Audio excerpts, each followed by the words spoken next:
Philosophemes podcast. I'm your host, Dr. Frank Scalumbrino. I'm proud to be part of the Evergreen Podcast Network. Thank you for being here.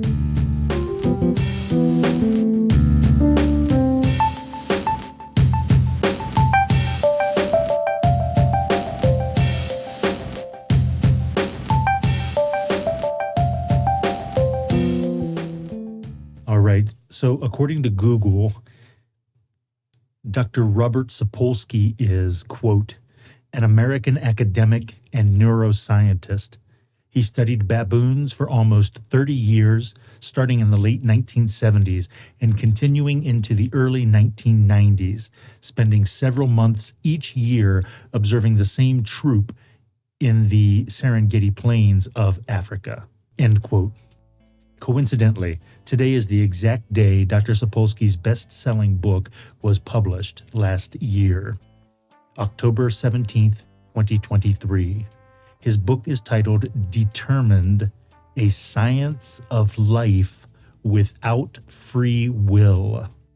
And so we can tell immediately Dr. Sapolsky's book invokes what in philosophy is called the puzzle of determinism, also known as the puzzle of free will. So in this podcast episode, we're going to briefly consider Dr. Sapolsky's determinism from 5 points of view. I've named them the following. First, the Ice Bath Challenge. Second, Descartes and Modern Philosophy. Third, the Question of Autonomy. Fourth, Willpower and the UFC. And fifth, the social implications of belief in determinism. And just so we're clear that I'm not biasing definitions here, let's take a look at the Oxford Dictionary and the Encyclopedia Britannica for their definitions of determinism. According to Oxford, quote, determinism is the doctrine that all events, including human action, are ultimately determined by causes external to the will. Some philosophers have taken determinism to imply that individual human beings have no free will and cannot be held morally responsible for their actions, end quote.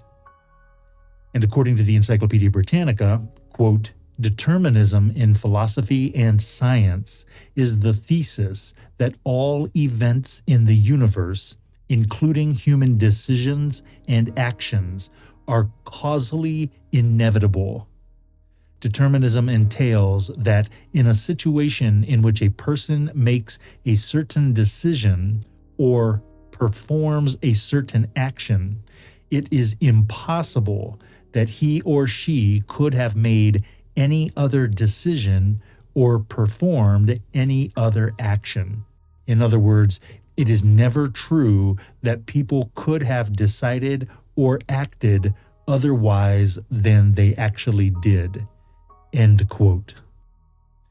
Notice then that the puzzle of determinism also invokes the puzzle of, or at least the idea of, fate. In other words, saying everything is determined amounts to saying everything is fated. The key difference is metaphysical. We say fated when we claim something metaphysical accounts for events being determined, and we tend to say determinism when we claim that something physical, not metaphysical, accounts for events being determined. Of course, anything can be fated, and everything fated may also be called predetermined. The key word there is pre. So when Dr. Sapolsky says everything is determined, he's really saying everything is predetermined. And that's why I prefer saying predetermined, because then we remain open to both physical and metaphysical accounts for events being determined. Okay. Now, the philosophical theory of predetermination is as old as philosophy itself. In ancient philosophy, the puzzle of predetermination would have considered whether everything was predetermined by the gods, predetermined by divine or spiritual powers. In other words, is everything that happens controlled by an external agency. So the contours of this puzzle have already been worked through many times. At some point in the history of Western philosophy, the puzzle took a more inward turn to be a puzzle about autonomy and freedom of the will. And now Dr. Sapolsky has attempted to push the puzzle even further inward in a more Cartesian way than even Descartes himself. That is, everything is predetermined by neurochemistry. This is beyond any kind of Freudian biology is destiny or genetics is fate. This is full-on microcosmic theory that everything is predetermined and neurochemistry is to blame. So, to my mind, there are so many problems with Dr. Sapolsky's theory that it's surprising to me that anyone would take it seriously at all, and I mean that sincerely. And it may be the case that people only pretend to take it seriously in the hope of using it to influence society, which in itself is a counter-argument against determinism, since if everything is already determined, then there's no point trying to influence society one way or the other. But I'm going to consider determinism from a social perspective at the end of the episode. For now, let's get right to what, in my opinion, is the best counter-argument to Dr. Sapolsky's best-selling resuscitation of the puzzle of determinism. And that is the ice bath challenge.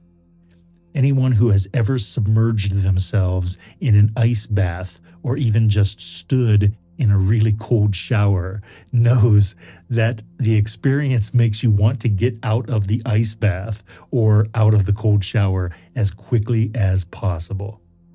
The experience of the ice bath is itself an external force impelling and compelling you to get out of the ice bath.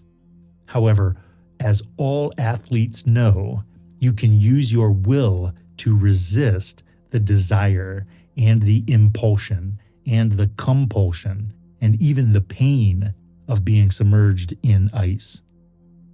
When seemingly every fiber of your body, and that means every neurofiber of your body, is pleading for you to remove your body from the ice bath, you can still remain in the ice.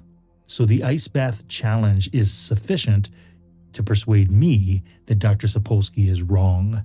But in case you're still not persuaded, we can take a look at some other points of view. All right. So from the point of view of traditional philosophy, the puzzle of free will can be divided into 4 parts or 4 perspectives regarding how to think about the will's relation to freedom.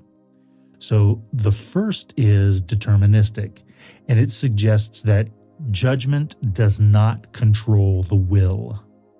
The second is not deterministic because it suggests that, and the technical term here is free agent, it suggests that a free agent has rational control through judgment of the will. The third is also not deterministic, and it suggests that the free self has what's called volitional control beyond rational control. And the example is the ability to control passion, like, for example, anger. So we say the free agent when we are talking about the use of reason to control yourself, and we say the free self when talking about the use of the will to control yourself. Lastly, then, the fourth perspective is also not deterministic, and it suggests the free person has what is called discursive control to determine its actions in relation to justice and moral accountability. So here are the 4 perspectives from traditional philosophy in regard to the puzzle of determinism. 1, determinism is correct. 2, determinism is not correct because we can use reason to control ourselves. 3, determinism is not correct because we can, like in the ice bath challenge, use our willpower to control ourselves. And fourth, determinism is not correct because we can use moral ideas to control ourselves. Whereas the second is called the free agent, and the third is called the free self, the fourth is called the free person. Notice that even Descartes believed that determinism was false. So here are three quick Descartes quotes. All three of them are Philosophemes. In fact, they're Philosophemes numbers 422, 424, and 428, respectively, if you'd like to check them out on Instagram. All right, so Descartes said in his Principles of Philosophy, quote, "We have free will which allows us to withhold assent from dubious things, and thus prevents our falling into error," end quote. So here, freedom of the will helps us to not believe everything we hear. Next, also in the Principles of Philosophy, Descartes said, quote, "The first perfection of a human being is to have the power of acting freely or through the will, and this is what makes someone deserving of either praise or blame," end quote. So according to Descartes in this quote, freedom of the will is what makes praise or blame meaningful, right? Because it doesn't make any sense to praise or blame someone if they don't have any control over what it is that they just did. The legal implications of all of this are just obvious, in my opinion. But again, Dr. Sapolsky is radically celebrated for resuscitating this puzzle of determinism and taking a deterministic stance. All right.